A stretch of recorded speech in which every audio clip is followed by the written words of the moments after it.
Hello বন্ধুরা, দেখো এখানে কি আছে। শসা, ছোলা, পেঁয়াজ, ধনেপাতা, লঙ্কা কুচি, লেবু আর আদা কুচি। তো এই সব দিয়ে হবে সন্ধ্যাবেলার একটা স্ন্যাক্স, মুড়ি মাখা। হ্যাঁ, আমরা কিন্তু প্রত্যেকেই বাড়িতে মুড়ি মাখিয়ে খাই, কিন্তু এরকম আদা কুচি লেবু দিয়ে কখনো খেয়েছো? এতে কিন্তু অসাধারণ লাগে।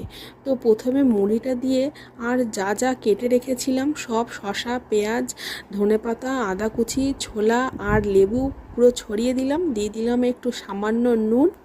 আর মুড়ি মাখতে গেলে সর্ষের তেল তো লাগবেই। তো সর্ষের তেল দেওয়ার পর মুড়ির অনেক পুরনো সঙ্গী চানাচুরকে দিয়ে দিলাম। আর চানাচুর একটুতে কি হয় বলো, একটু বেশি না করে দিলে তো আর টেস্টটাই হবে না। এরপর সব কিছুকে একসাথে খুব ভালো করে মাখা হলো। এর সাথে যদি একটু চপ হতো, বেগুনি বা আলুর চপ, তাহলে তো কোনো কথাই হতো না। কিন্তু এখন যেহেতু সেটা নেই, আপাতত মুড়ি মাখা দিয়েই কাজ চালাই। আর এটা কিন্তু খেতে অসাধারণ হয়েছিল। তোমরা কিন্তু এরকম একবার ট্রাই করে দেখো। তো এই ভিডিওটা এতটুকুই, দেখা হবে অন্য ভিডিও। টাটা।